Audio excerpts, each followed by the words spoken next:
Final update. My wife admitted to having a one-night stand last week because she was curious. Now, she's desperately asking for a second chance, but I am not stupid to take her back. Kate sent me an email last week asking me to pick up some things she needed for work. My lawyer told me not to prevent her from having access to the house or her possessions, so I reluctantly agreed that she could come over on Thursday night when I would be at the gym. I told her to be out by 7:30, but when I got home at 8 she was still there. When I walked in, she had left a few work-related items next to the stairs and she was chopping vegetables for dinner. She looked amazing with her hair and makeup done, wearing one of the dresses I liked. The whole place had been tidied and cleaned. I calmly asked her to leave immediately and she made her way to the door but stopped and asked if we could speak. I should have said no, but I eventually agreed. We sat down and had a conversation for around an hour which jumped from topic to topic. Again I told her I would record the audio and she agreed. I started by asking her if she had kept her side of the agreement we made the last time we spoke. She said she had taken an STI test which was all negative. Mine was too, thankfully, and a negative pregnancy test. She hadn't been with anyone else and also told a few friends and family what happened, and many of them were angry and were not speaking to her. I asked a lot of questions that had been turning over in my mind for the last few weeks. She confirmed that her reason for going into Max's apartment,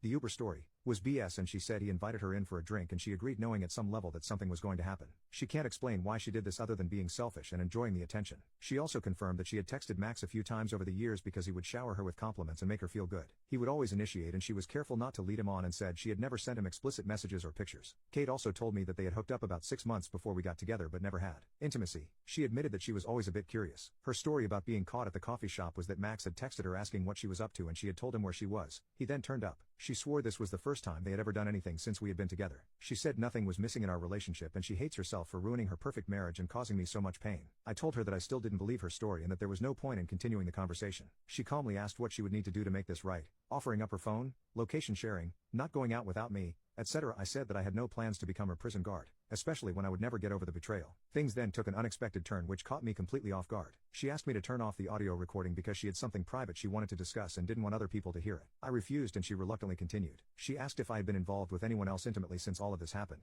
making it clear she was fine with it. I told her no and she said that I must be going crazy. We used to have intimacy almost daily, and started talking dirty about all of the things I could do with and to her. This involved a lot of kinky things that I had wanted to try or had only done a few times. She said she wanted to meet my needs, even if we did not get back together. She said we could have as many threesomes as I wanted from now on, or we could be open on my side only, and she would even find partners for us/me. She was trying very hard to turn me on and I stayed silent until she asked who I wanted to have a threesome with. For some reason, I mentioned the name of her coworker who was 5 years younger than Kate and a total knockout. This surprised her, but she was in too deep and asked me what I wanted to do with her. I went into detail about a pretty hardcore scenario and Kate was encouraging me until I said that she would just be watching. This again caught her off guard, but she went along with it. Later on, I realized that I only said all of this as a petty attempt to hurt Kate, which I don't feel good about. She was obviously convinced that her plan was working, so she pulled up her dress and got into my favorite position on the couch, begging me to have intimacy with her. I'll admit that for a few seconds, my body reacted even though my head was not in the game. Everything suddenly came into focus and the content of her email came flooding into my head. I can't explain why, but I started to laugh. Not just a chuckle but a full-on belly laugh. She looked hurt and moved away, then started to cry.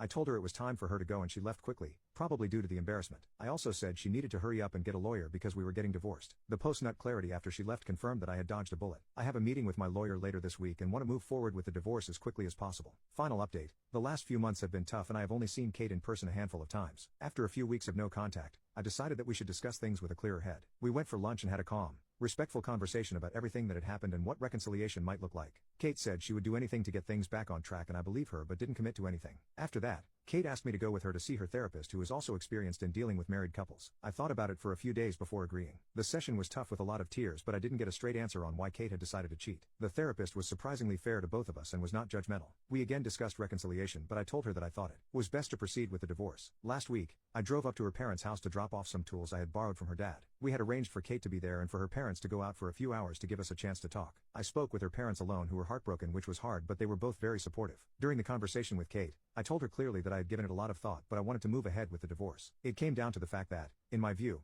we would never get back to where we were and I realistically can't see myself ever getting over the betrayal. Even if we could regain the trust, it could take a decade of hard work and that is too big of a risk for me. Kate finally accepted this and we had a calm discussion about how we would divide assets, sell the house, etc., and wrote an email to our respective lawyers. We left each other on good terms. The divorce should be finalized by the end of the year and the house will be put up for sale soon. In the meantime, we will go no contact and agree not to start dating until everything is finalized. I have had a few casual hookups and it feels strange to be going back to being single after all this time. I have been hitting the gym, spending a lot of time with friends and family, and getting back into my hobbies. I'm optimistic about the future, and although I'm still devastated by the loss of my marriage, I feel that this has made me grow as a person.